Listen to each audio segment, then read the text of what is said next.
All right, yeah! Thank God for fantasy football. I'm Buster Brown, and the show, it's called Redemption Rehab. And if you tuned in today, it's for one reason. It's to start winning championships in fantasy football. Here we are on our website, fantasyfootballredemptionrehab.com. When you get a chance, check it out. Today, we're here talking about our weekly Waiver Wire report, where we help you find impact players week in and week out to help you win a championship in 2020. So buckle up, get out your popcorn, and let's head over to the chalkboard and check out the facts.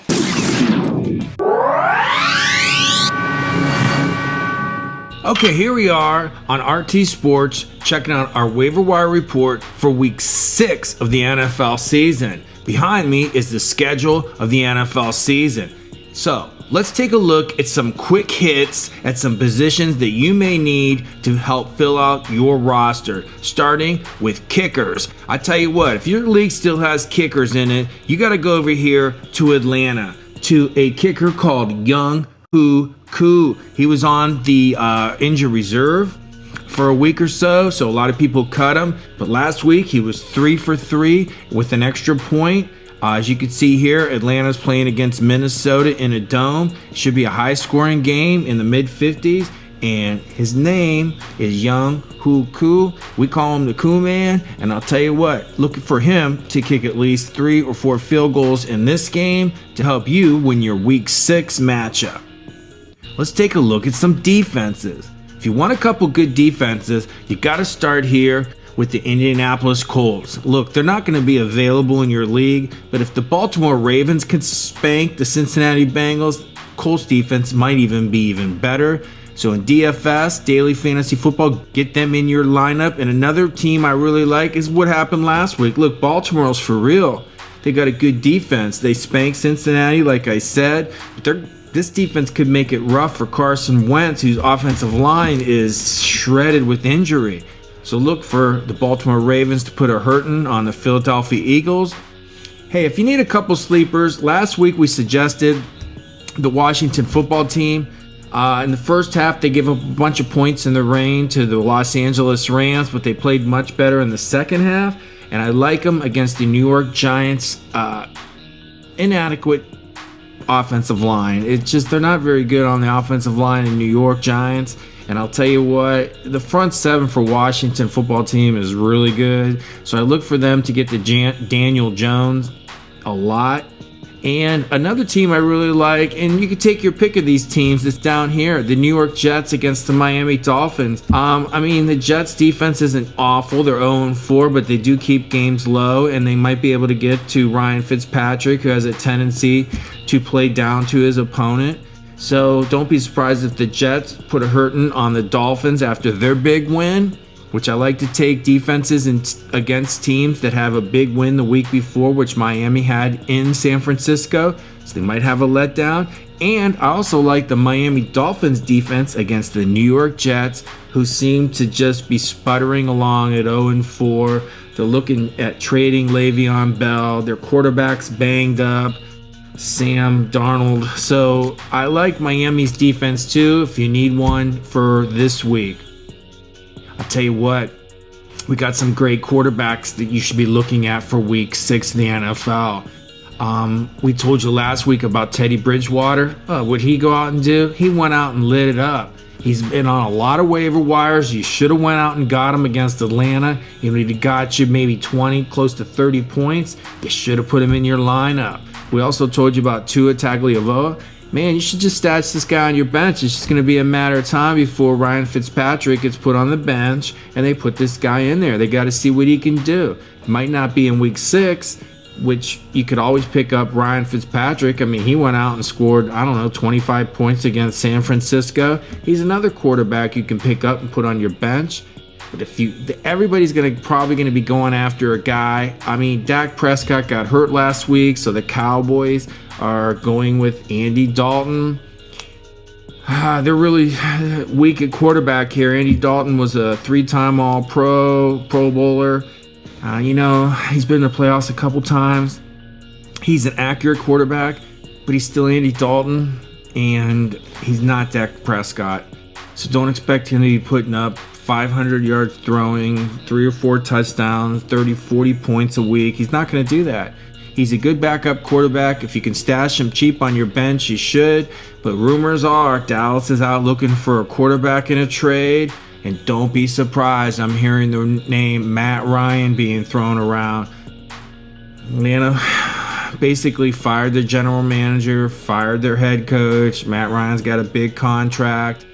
Hey, you put Matt Ryan on the Cowboys, I'm going to tell you what, that's big time. Well, don't spend too much money on Andy Dalton. And when we come back, we're going to dive into wide receivers and show you some wide receivers that you should get on your team if they're available on your waiver wire as soon as possible. Okay, here we are on ESPN.com checking out the box scores of the NFL games. Last week we told you about some great wide receivers. If you got a chance, you should have went out and picked some of those guys up in our Week 5 waiver wire report. Well, it's Week 6, and these guys we're going to show you this week are must-haves. If you get a chance on your waiver wire to pick up this guy right here, Chase Claypool, look what he did for the Pittsburgh Steelers. Let's check this out. Chase Claypool had 7 receptions, 110 yards, and 3 TDs on 11 targets. He also ran one in. He had 3 carries for 6 yards and another TD. Hey man, he's arrived. We told you about him earlier in the year. You should have listened to our waiver wire report every week. We told you Chase Claypool's a player. We told you prior to the draft he's a player. We told him in our wide receiver draft preview for rookies, NFL draft preview, this guy was a player, and here he is making plays for the Pittsburgh Steelers. If he's on your waiver wire, you're going to have to spend a ton of money to get him, but he's worth it. Deontay Johnson's out, going to be out against Cleveland most likely. This guy's going to pick up the slack. Who else did well? Well, it's in the same game. Check out what this guy did. Travis Fulgham. This guy's been on a couple different teams. The team that drafted him cut him. He went to Green Bay. He got cut in Green Bay, so the Eagles gave him a chance. And what did he do this week when he got a chance? I don't know, 10 receptions for 152 yards and 1 TD against the Pittsburgh Steelers. I mean, he had 13 targets. I'm going to tell you what, this tells me this kid on a team that has no wide receivers, I mean, they're down to basically just their tight end, which is Zach Ertz. And as you can see here, he had no catches. So they're double teaming him. Dallas Goedert's out. So if you can get a chance to get Travis Fulgham, go out and do it. And I'll tell you what, he should have another big game this week. I'll tell you what, we got a guy that may get some receptions that's probably on your waiver wire that plays for the Philadelphia Eagles, but he's been on the PUP list, physically unable to perform list since the beginning of the year. And his name is Alshon Jeffries. Look, when this guy comes back, they're going to be throwing him the ball. If he could stay healthy and he's on your waiver wire, pick him up. I can tell you right now, I like Travis Fulgham, who we were mentioned, but if Alshon Jeffries comes back, I'll tell you what, he's going to want some playing time, and he's going to get it if he's healthy. We come back, we're going to take a look at some tight ends, like the one we mentioned last week. How about Eric Ebron? Look what he did last week. 5 catches for 43 yards on 6 targets. Look, these tight ends that you're going to get at this time of year are not going to be the world's greatest. We told you about the Green Bay tight end 2 weeks ago, Tanya, and he went out and scored 3 touchdowns against the Atlanta Falcons. Well, it's going to be hard to find a tight end in Week 6 of the NFL season. But Eric Ebron's a good one. We also mentioned Rob Gronkowski and Cameron Brate for the Tampa Bay Buccaneers. They both went out and scored just as many points as Eric Ebron did. So when we come back, we're going to show you some other tight ends that might help you. It's not a lot, there's not many, but we got a couple that might help you win a game in Week 6 of the NFL season. Okay, here we are taking a look at the tight ends for the waiver wire report in Week 6. Look, if you want a couple sleepers at tight end because there's very few available, take a look at these 2 guys. Okay, last week we told you about Mo Alley Cox. As you can see right here, he didn't do anything. But the prior 3 weeks, he scored touchdowns, and we still like him, but now it's getting crowded. Jack Doyle's been an all-pro last year, and he's still not doing anything. So, who do we like? How about Trey Burton? Remember this guy? Played for the Chicago Bears, played for the Philadelphia Eagles. He had 5 catches for 33 yards on 6 targets. Look, he might get a chance to play. I mean, they got 3 guys they could throw in there, but if you need a guy for a week, he's got a great matchup this week against the Bengals. I'm going to tell you what, don't be surprised if Trey Burton has a big week. So if you need a tight end and you need a sleeper, it's this guy for week 6 of the NFL season. If you want to stash a tight end on your bench, how about David Njoku? Look what he did. He was 1 catch for 6 yards on 1 target.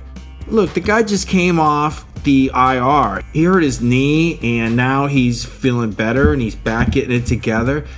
He asked for a trade at the beginning of the season, so I'm not sure why he's still on the Browns, because they still got Austin Hooper, who I really like. Look what he's doing. Austin Hooper, 5 catches, 57 yards on 10 targets. Look, if you get Austin Hooper, pick him up.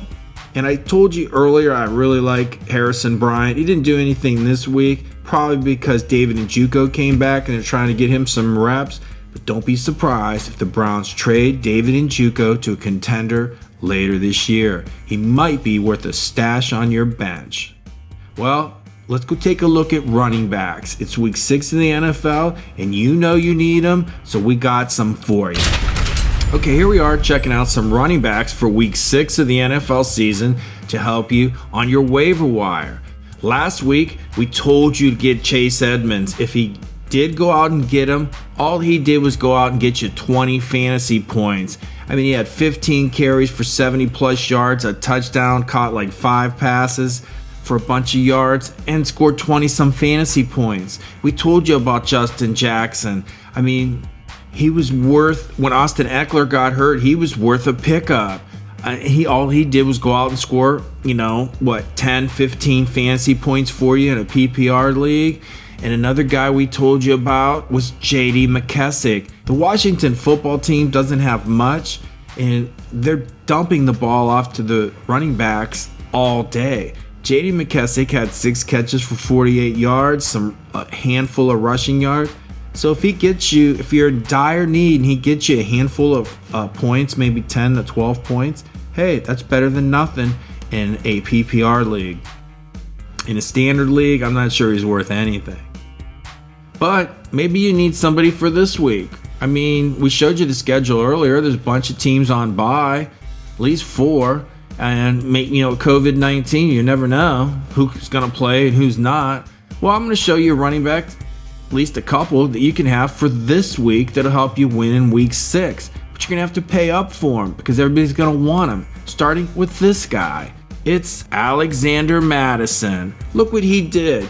Dalvin Cook's the starting running back, but he's out this week, and there's a bye week for Minnesota next week. So in 3 weeks, when he comes back, he'll be healthy. But this guy, Alexander Mattison, had 20 carries for 112 yards, and he had 3 catches for 24 yards on 3 targets. I really like this guy, but there's a problem. It's going to cost you a lot of money, and you're only going to get to play him for 1 week. I mean, Dalvin Cook's coming back, and there's another problem. They've got a really good quality backup to him who's done stuff in the past, and it wouldn't surprise me if he's their goal line back. His name is this guy, Mike Boone. Mike Boone had 2 carries for 19 yards. He didn't catch any passes, but I tell you what, in years past, Mike Boone was the guy they put in it at the goal line. So be careful if you pick this guy up. He might do the carries from the 20 to the 20, but when they get close, it'd be great if you picked him up and they put Alexander Mattison in. I mean, they've got a great matchup against the Atlanta Falcons, who give up a ton of points to everybody they play. But man, if you pay a lot of money and Mike Boone sneaks in and gets the touchdowns, it's not going to be worth it. So be careful here. We also want to talk about some sleepers. There are some players out there that you can get now. If you put maybe a small bid on Rashard Penny, he's coming off the physically unable to perform list for Seattle. Seattle's had nothing but injuries to their running backs because their offensive line's not very good. Rashad Penny was a first-round pick at Seattle's a few years ago, and they want to see what he can do, or they're probably going to let him go at the end of this year or at the end of next year when his contract's up. So keep an eye on Rashad Penny. You might want to consider picking him up this week before he comes back next week, which he's eligible to do. And there's a really deep sleeper. It's probably a bad idea, but you never know. And for some reason, I'm starting to get a little bit leery about the Baltimore Ravens running game. Why is Gus Edwards getting so many carries? If you get a chance, go check out Gus Edwards. Maybe throw him on your bench as a stash. And maybe if there's an injury to Mark Ingram or J.K. Dobbins, don't be surprised if Gus Edwards is the next man in line to start carrying the ball for the Baltimore Ravens. Well, there you have it. We gave you all the impact players we promised to help you fill out your rosters this week in fantasy football. I'm Buster Brown. The show is called Redemption Rehab. Good luck.